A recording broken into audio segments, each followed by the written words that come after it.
Today we're tackling a subject we have never tackled before on this show. You know what that is? That's the Major League Baseball winter meetings. How about that, Christian? We've never done that before on the show. Maybe there's a reason why. Just kidding. But no, you know what though? Yeah, go ahead. I'm prepared. You're prepared? Oh, yeah. Yeah. You want to talk about Bryce Harper winning $40 million? Yeah, what's up with that? Wait, 40 or 400? Well, 40 like per year. Oh, yeah. Okay, gotcha. Yeah, and he wants 10 years, right? Yeah, but no, seriously, in this whole 204 episodes of the show, we have never talked international SEO. So for this show, we got Zeph Snapp, CEO and founder of Altura Interactive. Welcome to the show, Zeph. Thank you so much. I appreciate it. I'm really glad to be here. Break down the Yankees winter meeting so far. They signed Chapman and they trade him away, and now they got him back. So it's a good deal for them. What else you seeing out there? I am sadly uninformed about. I've not been paying much attention to the winter meetings. No. I've been too sad with the state of the Colts and the Pacers right now. Which I actually should turn to the winter meetings. Oh, missing George Hill much? Man, I don't know. I guess I miss Frank. God, what's his last name? The coach? Yeah. Frank Vogel. Vogel. I'm missing Frank Vogel because now they suddenly can't play any defense as a squad. Let's give up 60 points to Clay Thompson in 3 quarters. Yeah. All right, so back to the show. Zeph Snapp, if you don't know who he is, he's the CEO, founder of Altura Interactive. He's a digital marketing agency focused on helping international companies reach Spanish speakers in the U.S. and Latin America. His data-driven, customer-centric approach has been trusted by brands like Expedia and Shopify. He's also the editor of inboundespanol.com, which is the portal for the translation of the best inbound marketing posts to Spanish. So I wanted to start off the interview. I saw that you were recently on the panel at State of Search. How did that go? I saw it was with Dwayne Forrester and Will Reynolds. That was super interesting. They asked me to do this panel, and it was basically, they called it like agency bitch session. It was for people to ask questions of people at different stages in the agency journey. As you know, Dwayne Forrester works at Bruce Clay now, and obviously Will Reynolds started C Interactive, which is over 100 people. Sure. And so I was the only guy who had started a small agency on the panel, but it was really fun to get some interesting questions from people who were just starting out and ask them some questions too. You know, I actually just basically snaked the mic for 10 minutes to just ask Will stuff. Yeah, Will's an interesting guy. I follow him on Twitter. I haven't talked to him personally, but he's definitely somebody we have in our queue for 2017 that we're going to get a hold of to have on the show, definitely. I'm sure he'll be a great guest. Yeah.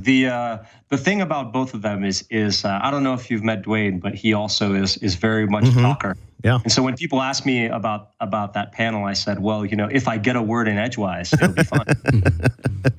So where did you get your start in SEO?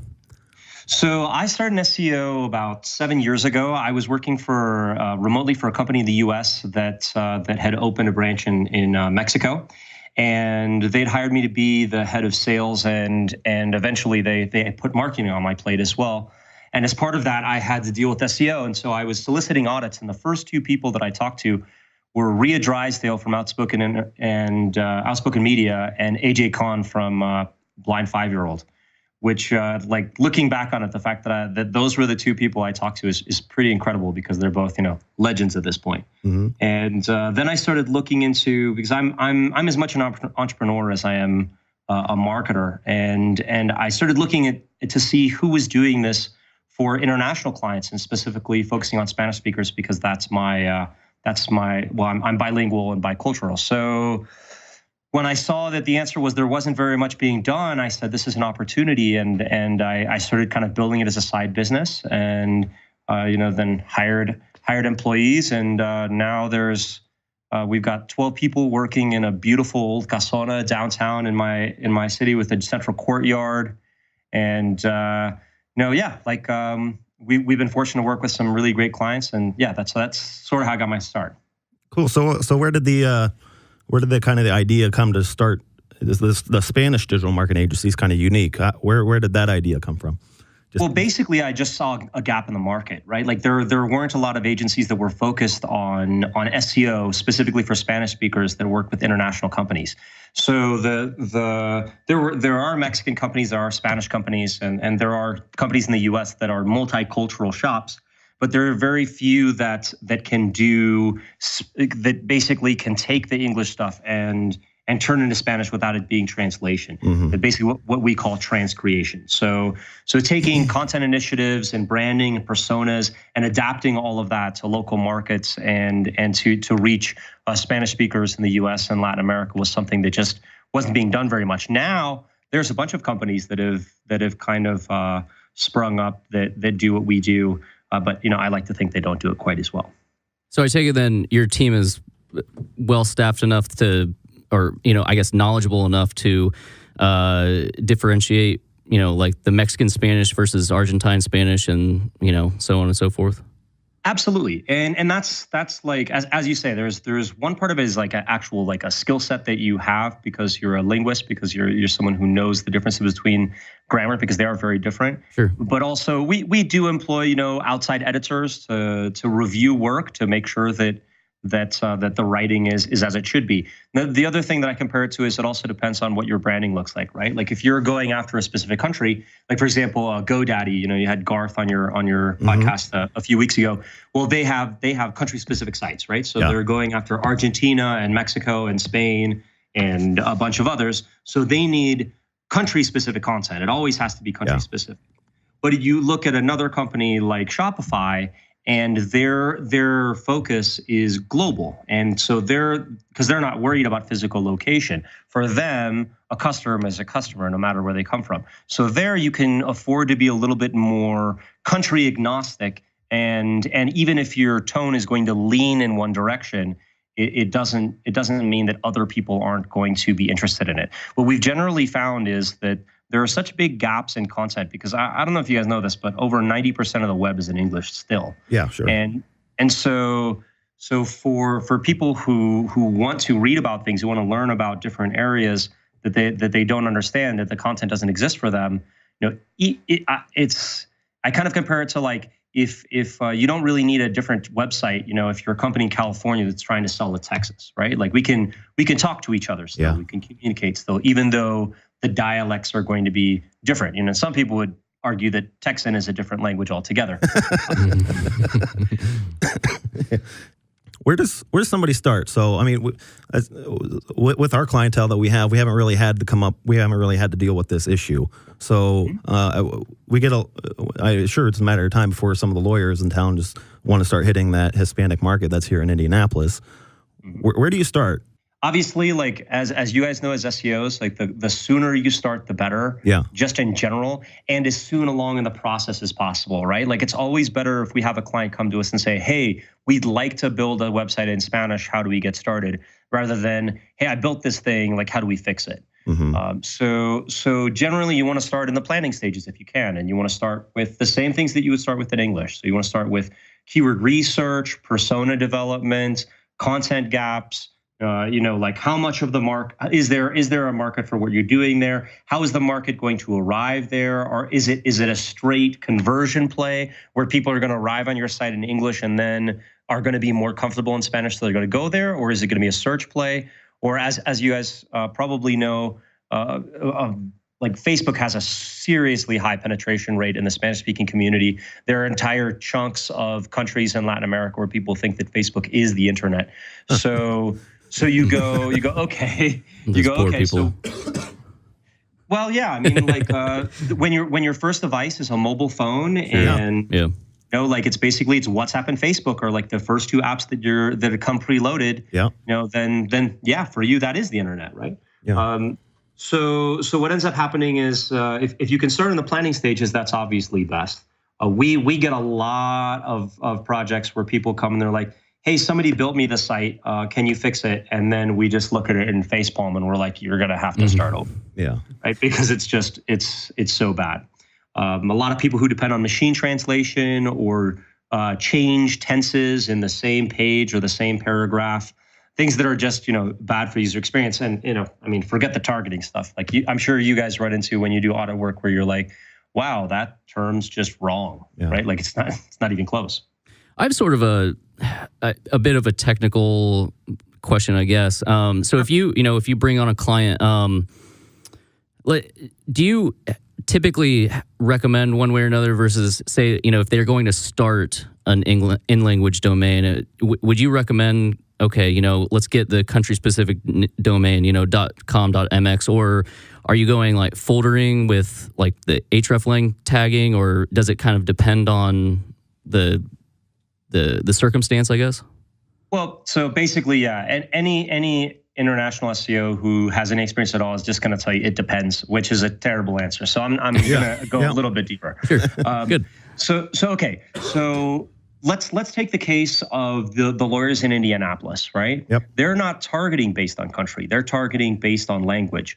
And so for them, a subfolder or a subdomain is going to be a better choice. Mm-hmm. Now, from an SEO perspective, you guys know for sure that a subfolder is a much better choice just because you're going to get some of that trickle down from your domain and you're just going to have higher authority from the start, right? Right. And then you have the subdomain. That's a better option if you're going to have like third parties involved, or if you want to do a different website layout and design. It's going to be a lot easier for you to like basically install a new WordPress theme and kind of start from scratch, as it were, there. And then I've also seen lawyers and car dealerships who basically just start from scratch with a new domain, and like that basically becomes like a branding question more than an SEO question, right? Like if you're going to brand everything super close to what you're doing in English, then you're fine with the subfolder. But if you're going to try and create a new brand, maybe you're going to have just the Spanish-speaking salespeople on the front page, or and you're going to do kind of a different project, then you're going to want to go with a new domain.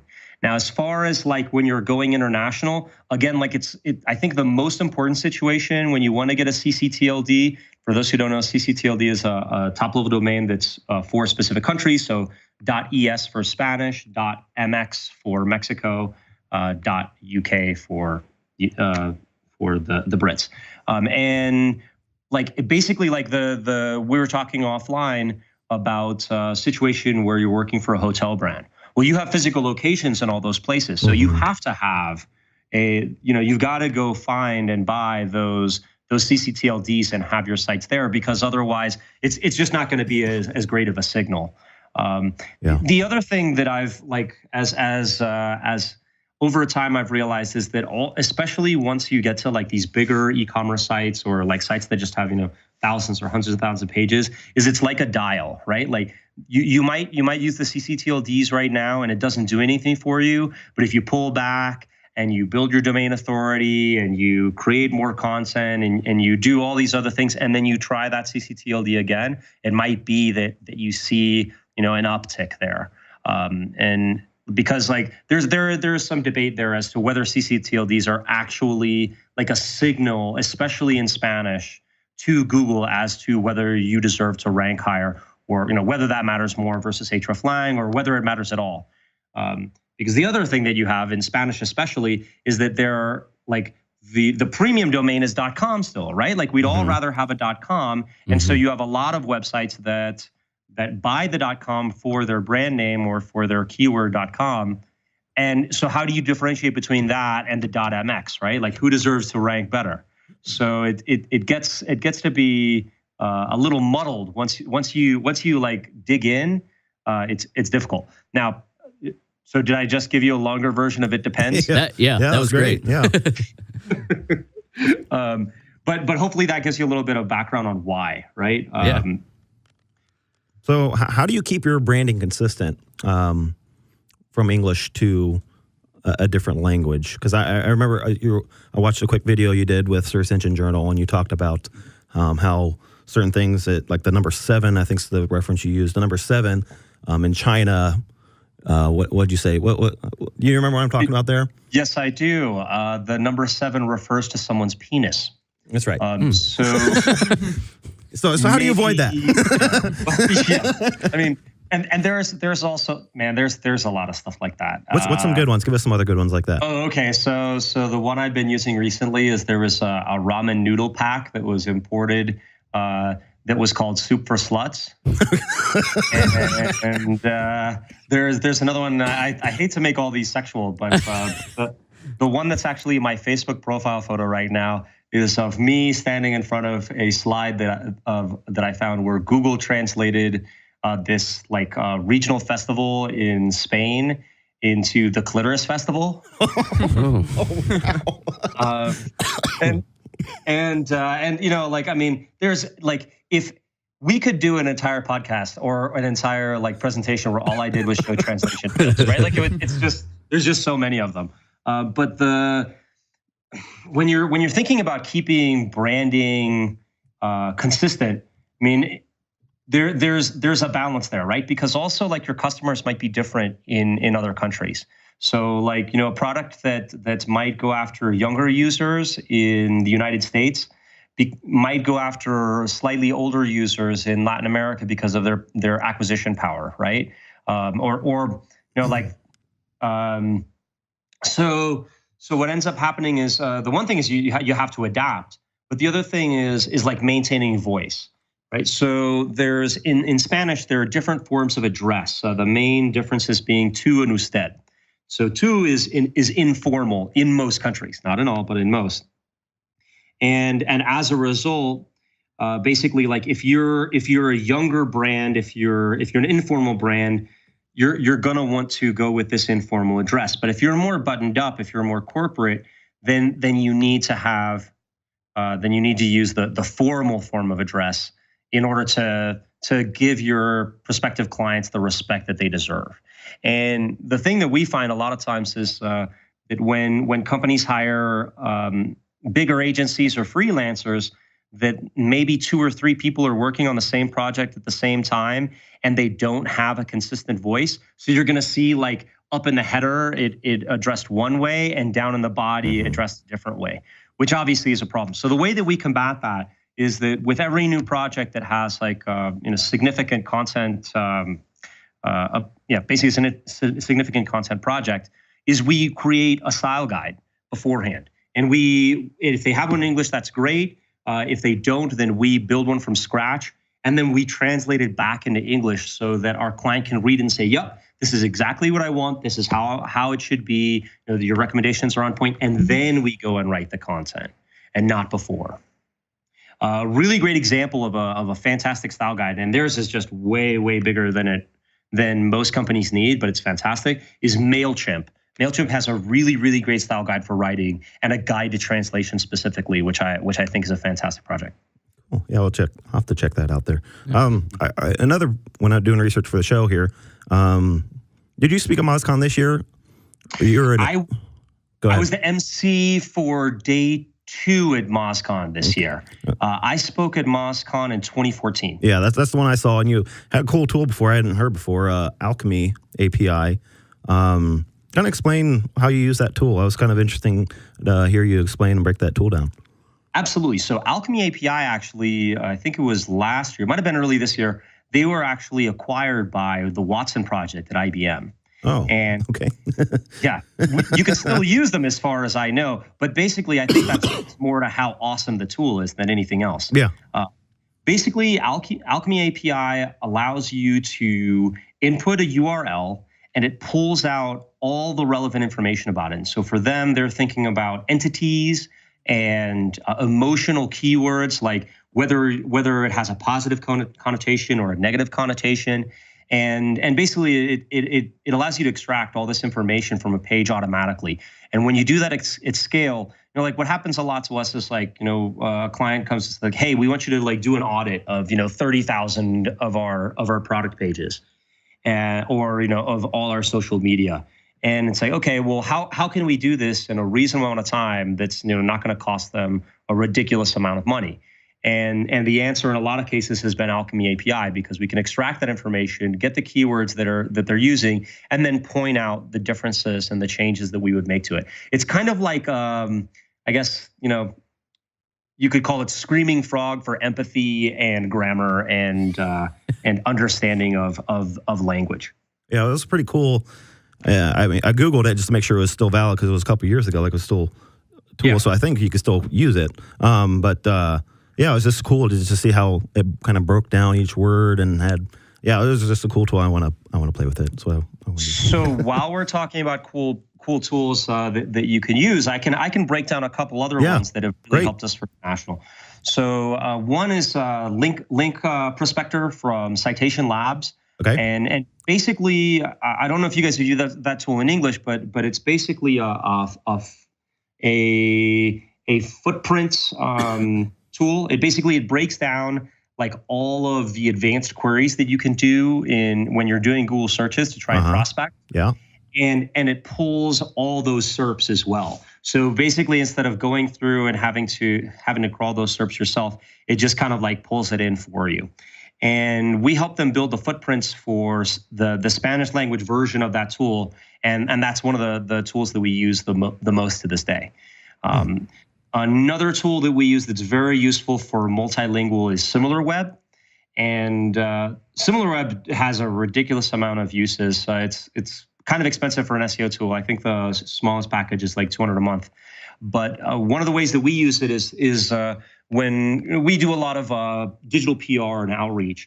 And so one of the ways that we use it is what they do is they pull a bunch of data and they can tell you what percentage of traffic from a site is from what country, which is really useful when you're doing outreach for link building because as I broke down, like those CCTLDs like aren't always consistent across countries and languages. So what we can do is we can pull like our prospecting data and then run all these sites through SimilarWeb, which will then tell us like, oh, okay, this one, even though it's a .com, gets 75% of its traffic from Argentina. So that's going to be a really good fit for the Argentine version of this site. So let's reach out to them and get them to promote this infographic that was built for that specific site.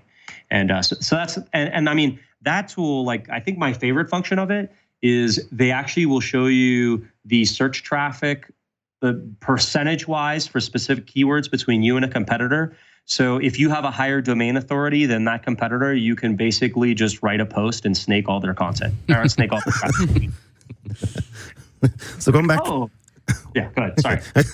So going back to that MozCon thing, presentation you did, you also shared some tips for localizing your content, and I know you wanted to talk about that in our pre-show questionnaire. So you laid out 4 different ways that people could help localize their translated content: testing, pay by the hour, bilinguals, and bilinguals. So there's 3. Sorry, testing. Okay, sorry. Yeah, go ahead. Yes. So I think basically, so what I was trying to get with that at the time, and I think the slide doesn't explain it as well as I can. Right? Is basically your choices are you can either machine translate your content, which you should not, because Google has said that they will de-index any machine translated content that they find on your site. Yeah.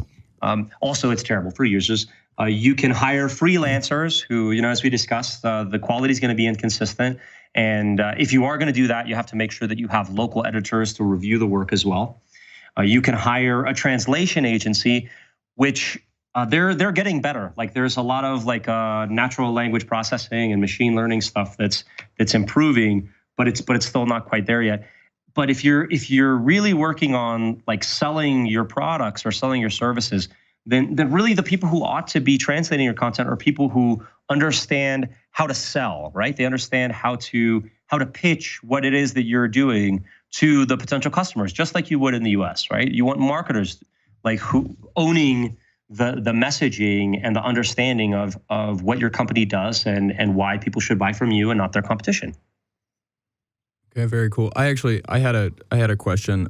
I lived in Mexico for 2 years, so I know this may have like a bias. It may not have as much merit in all of Latin America, but I felt like the idea of Googling things is not like something that's widely utilized to finding new businesses. And I was curious, what did you think needed to happen for these innovations to start really, for the people to start really capitalizing on Googling businesses? So before we start on that, where in Mexico did you live? Mexico City. Oh, right on, man. What part? I lived for about 6 months in Tláhuac, and then we moved to Iztacalco. Nice. That's very cool. So I spent a lot of time in Mexico City, obviously. If you guys ever go back, let me know. I have a list of restaurants for you to try. All right. Awesome. It's actually a really great weekend trip. I have a lot of friends who will just go to Mexico City for like 3-4 days. And there's tons of museums, tons of parks. It's a really great city to visit. Oh. I personally don't live there, and I don't really want to. It's too big for me. Yeah. But it's a really fantastic place to spend a vacation and hang out. Cool. So anyhow, so your question was about Googling. So, okay. So this kind of goes back to first, like you have like the cultural thing, right? We're Latin people are generally very family oriented, right? Like we're the first people we're going to ask about something is going to be our family and our friends. Yep. And so if I'm looking for a plumber, like I'm more likely to ask a cousin like where I can find a good plumber than I am to go to the internet first. The other part is that people move less in the sense that like people generally stay closer to their families. Now this is changing too as just basically as Mexico becomes more urban, but we're less likely to go outside of our comfort circle in that way too. Then the third thing, so basically the first part of that like is you're going to have a bias in that sense that before you go to Google to look for something, you're probably going to go to Facebook, right? You're going to go, or you're going to go to WhatsApp. And I really want to talk to you guys about WhatsApp here in a minute, but you're going to go to your circle of the people that you know to ask about them first. Now, that's also changing. And the main thing that's changing, quite frankly, is just coming online, right? Like, and the advent of cellular phones, smartphones, cheap smartphones more than anything, has been a game changer everywhere in Latin America. And I think, I mean, really the world, right? Like you look at even in places like Africa and parts of Asia, like people coming online at an astounding rate, right?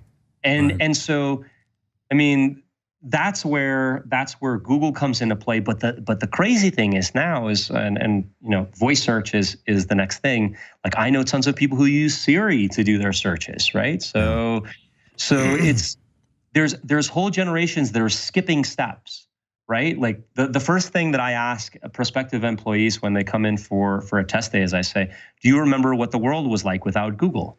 And most of them stare at me blankly, and it makes me remember that I'm really, really old. And then I explain to them what Alta Vista was like, and Netscape, and all of these things from the dark ages of the time. Pile. right, exactly. When there was a Jeeves to ask questions. Oh my gosh, amazing.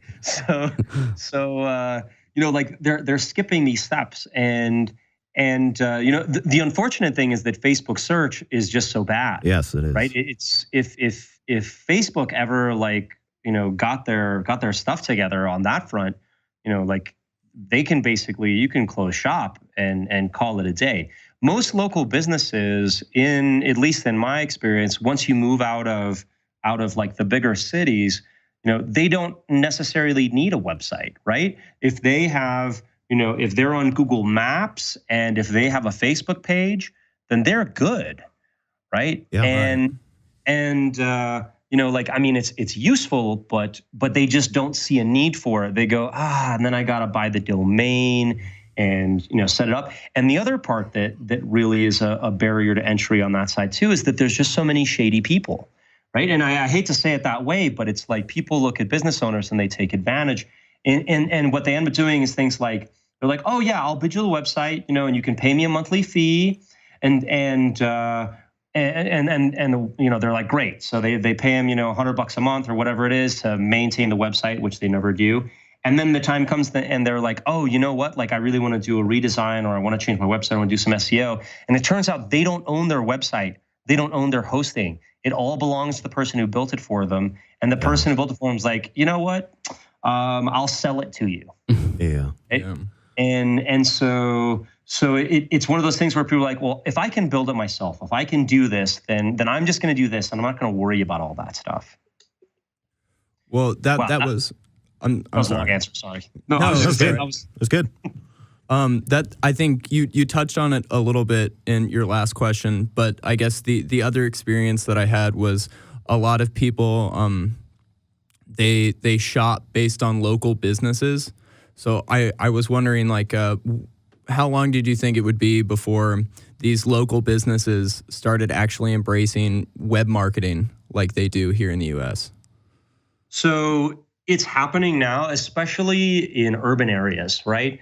But it's happening in like I said, in different ways than we'd expect, right? They're not like they're skipping steps. So I think the thing that's interesting is that part of it, right? Like we kind of have to be on the cutting edge if you're working with local businesses here, which we don't do much of. We mostly work with national and international companies, but you're like, well, Yelp, we don't need it. I mean, you want to pay attention to it, but it's not that big a deal. Facebook, well, we might want to build a chat bot, right, for our customers to interact with when they need customer service.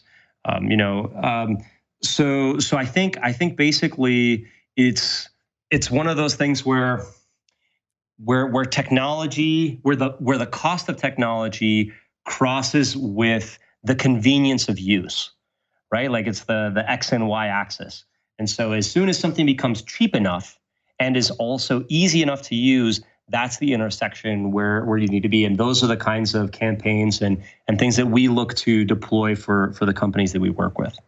So you don't think that these businesses are going to start implementing these techniques until it becomes cheap enough for them to enter that kind of market? Yeah. And I mean, that's basically what it is. The other part too is, so are we talking about local businesses here, or like for local businesses?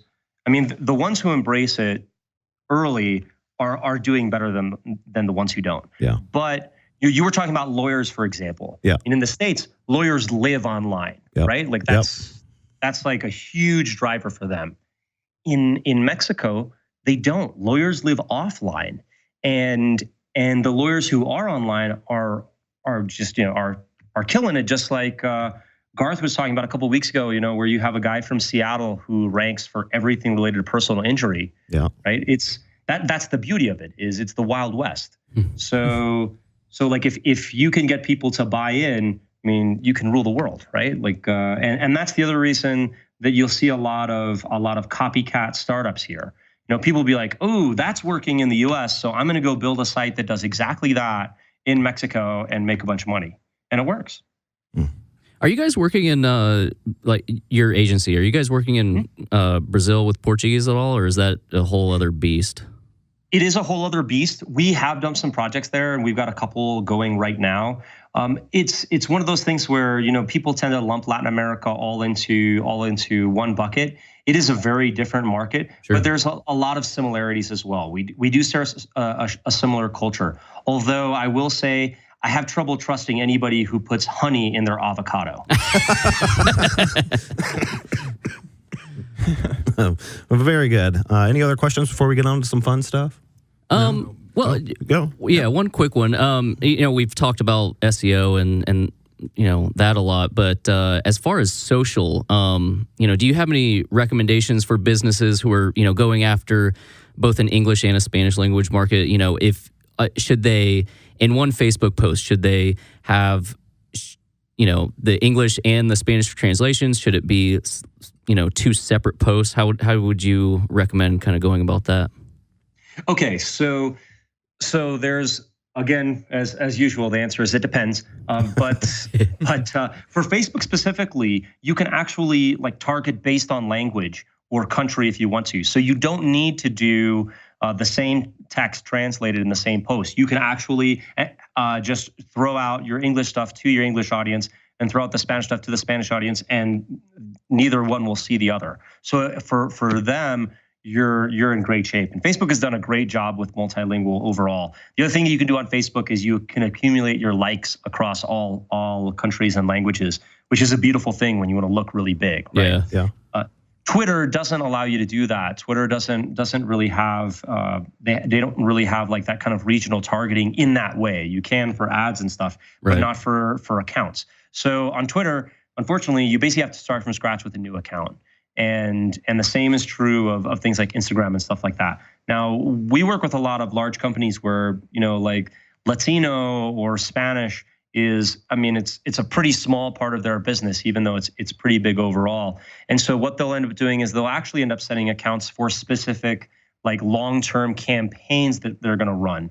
So like, for example, and this is not a client of ours, but like Kellogg's might do a campaign that's specifically towards Latina moms, right? That's, you know, talking about like healthy breakfast. And so they'd go get the Twitter account for Desayunos Saludables, and they'd push out all their content based on that. So it'd be campaign specific rather than language specific. So that's another interesting way to go about it. Yeah. And I mean, social is a big part of what we end up doing. Again, you have to have the content to back it up, and the content's also going to help you in Google. But if basically no campaign is going to be complete without a social element. Very good. Yeah. All right, so now some of the fun stuff here. We always like to end the end of the interviews with some fun questions. So we already went over the translation fails, but if there's any other doozies that you thought of, so one of the most famous ones is the Chevy Nova, which is Nova means doesn't go in Spanish, and that one's actually, you know, what's funny is that one's actually like an urban myth because like. The understanding that people had was that, like, you know, people in other countries were like, no, like I'm never going to drive that car. The problem is we love Chevys, and so people were like, yay, Chevy, and we bought tons of those cars. Oh man, let me see if I can. You know, I should pull up some decks because I always find a ton of these. The other thing that we do a lot is we'll do back translations, like we'll do machine translations from Spanish to English to show clients. Yeah. Like, see, like this is what you're doing to your customers when you machine translate your content. And I remember in one, like we saw something like, it was like, it was, your wedding was great, I hate you, or, you know, like there's like, you know, like just these ridiculous things where, and I've actually seen tools that will, there's one I think Babelfish wrote that was, if you put in a phrase and it'll translate it like through, like it'll cycle it through like 15 languages and then spit out what it is back translated to English. It's like a game of telephone. And then of course, you know, it ends up being something horrible. Next question, fun question here. I think it was in the that MozCon presentation that you speak Russian, or you took Russian? I took Russian briefly. I was the worst Russian student in the history of mankind. My Russian teacher, Miss Fyodorova, I'm pretty sure she still knows my name. And you know, like curses me every time she thinks of me. But yes, I was never good with languages. I was just fortunate to be born to American parents in Mexico, and that's why I speak Spanish. Otherwise, gotcha. I would be one of those monolingual gringos. That's why I wasn't sure if you had any other hidden languages that you spoke that we didn't know about. In the pre-show questionnaire, you mentioned that you had won a championship for every organized sport you participated in. That is a fact. So when I was super little, I was homeschooled, and so I didn't get to play organized sports. And so when we moved to the States, like playing sports became basically like the thing that I want to do most. And you know, in baseball, we won a regional championship. In football, I actually played American football in Mexico, and that the field was so bad that I had a sliver of Coke bottle go through part of my finger. Oh, but on that team, like those are some tough cats. Like those are some of the toughest football players I've ever met. But that team won a national championship. I was a bench warmer. I had nothing to do with that. And then when I moved back to Mexico, I started playing rec league basketball at the age of like 28. And it just became like an overwhelming passion for me. It was like I played like 3 hours a day. Like it was, you know, I took it way too seriously. But like my last year that I played, we won the league championship. The prize was like, I don't know, like $120 split between 10 guys. So basically, we took it to the bar and spent it on beer, and that was our celebration, which I thought was like pretty much the best way to go out. But you can buy like 25 beers with $10 in Mexico, can't you? Oh man. So like when I work out and I go to the convenience store, it's always a struggle because I look at beer and Gatorade and they cost the same. So, oh man, like what am I gonna buy? Just buy one of those like big Kawama bottles. Yep. But yeah, I mean, I can also tell you guys anecdotes about living in Mexico. Yeah. Like for me, I get a 3-course meal where I live for, $2. Wow. And, where we live is pretty idyllic. You guys are in Indianapolis. What's the weather like right now? Freezing. Freezing. It literally just started to get really cold, and I think it's supposed to be high of 13 next week. And it snowed today. Yeah, and it snowed. So I'm wearing shorts, and it's 82 degrees. This is it may drop to 70 tonight. I don't know. Yeah, poor thing. And my family's from Indiana. Okay. My mom grew up in Fort Wayne, and I've spent a good amount of time in Indiana in my youth, and so I definitely have a soft spot for that whole area. Yeah, I went to college just southwest of Fort Wayne in Huntington, Indiana. Yeah, for sure. Yeah, I think we went hunting down there a few years ago. Would that be right? Hunting or fishing? I can't remember. Yeah, maybe. Probably. I mean, it's pretty wooded area. It's not very populated, so yeah, I can see that. They always take me to kill stuff when I'm there. So last question here, and it's a would you rather question. Would you rather run at 100 miles per hour or fly at 10 miles per hour, or the kilometers per hour equivalent? Oh, please. Let's get on the metric system, guys. Come on. I think I'd rather fly. Yeah. I've always enjoyed flying. That's probably my favorite thing. And I calculated that for the fall I spent 30% of my time actually sleeping in my own bed this year. So I may have achieved actual flight at this point. So go ahead and plug your agency here. It was Altura Interactive, and there's Altura Auto. We didn't really talk about that. Don't worry about that. So I'll plug them both. So Altura Interactive is the agency that I started. We do international SEO, content, and social media management. And then Altura Auto is a product that we built to help auto dealers, and we do a blend of machine and human translation for all their inventory, because as you know, auto dealers turn over like 200 cars every month, and so for them to create new product pages for every car is next to impossible. So we built a tool to help them, and I just wanted to say I love what you guys are doing. Like, I'm a big fan. I've been listening to this podcast for a while, and I always get some value from it. So I'm just really flattered that you guys asked me to be here. And thank you so much. Cool. Well, really appreciate that. So yeah, and I can tell you, if I ever make it down to Mexico, I'm absolutely going to seek out your recommendations for where to eat, because my heritage is Irish, but if people truly were what they ate, I would probably be about 75% Mexican. So I hear you, man. There's so much good food. Yeah. So thanks again. Yeah. I really appreciate it. Yeah.